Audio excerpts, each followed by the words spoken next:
ترجمہ سورہ مبارکہ ملک۔ بسم اللہ الرحمن الرحیم۔ بابرکت ہے وہ ذات جس کے ہاتھوں میں سارا ملک ہے اور وہ ہر شے پر قادر و مختار ہے۔ اس نے موت و حیات کو اس لیے پیدا کیا تاکہ تمہاری آزمائش کرے کہ تم میں حسن عمل کے اعتبار سے سب سے بہتر کون ہے، اور وہ صاحب عزت بھی ہے اور بخشنے والا بھی ہے۔ اسی نے 7 آسمان پیدا کیے ہیں اور تم رحمان کی خلقت میں کسی طرح کا فرق نہ دیکھو گے۔ پھر دوبارہ نگاہ اٹھا کر دیکھو کہیں کوئی شگاف نظر آتا ہے۔ اس کے بعد بار بار نگاہ ڈالو، دیکھو نگاہ تھک کر پلٹ آئے گی لیکن کوئی عیب نظر نہ آئے گا۔ ہم نے آسمان دنیا کو چراغوں سے مزین کیا ہے اور انہیں شیاطین کو سنگسار کرنے کا ذریعہ بنا دیا ہے، اور ان کے لیے جہنم کا عذاب الگ مہیا کر رکھا ہے۔ اور جن لوگوں نے اپنے پروردگار کا انکار کیا ہے ان کے لیے جہنم کا عذاب ہے اور وہی بدترین انجام ہے۔ جب بھی وہ اس میں ڈالے جائیں گے اس کی چیخ سنیں گے اور وہ جوش مار رہا ہوگا، بلکہ قریب ہوگا کہ جوش کی شدت سے پھٹ جائے۔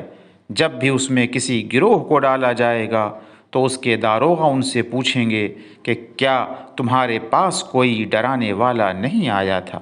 تو وہ کہیں گے کہ آیا تو تھا لیکن ہم نے اسے جھٹلایا اور یہ کہہ دیا کہ اللہ نے کچھ بھی نازل نہیں کیا۔ تم لوگ خود بہت بڑی گمراہی میں مبتلا ہو۔ اور پھر کہیں گے کہ اگر ہم بات سن لیتے اور سمجھتے ہوتے تو آج جہنم والوں میں نہ ہوتے۔ تو انہوں نے خود اپنے گناہ کا اقرار کر لیا، تو اب جہنم والوں کے لیے نور رحمت خدا سے دوری ہی دوری ہے۔ بے شک جو لوگ بغیر دیکھے اپنے پروردگار کا خوف رکھتے ہیں ان کے لیے مغفرت اور اجر عظیم ہے۔ اور تم لوگ اپنی باتوں کو آہستہ کہو یا بلند آواز سے، خدا تو سینوں کے رازوں کو بھی جانتا ہے، اور کیا پیدا کرنے والا نہیں جانتا ہے، جبکہ وہ لطیف بھی ہے اور خبیر بھی ہے۔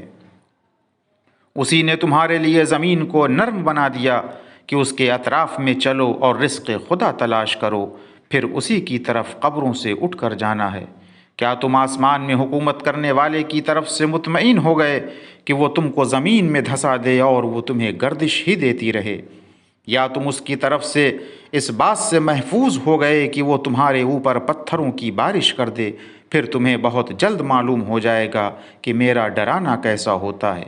اور ان سے پہلے والوں نے بھی تکذیب کی تو دیکھو ان کا انجام کتنا بھیانک ہوا۔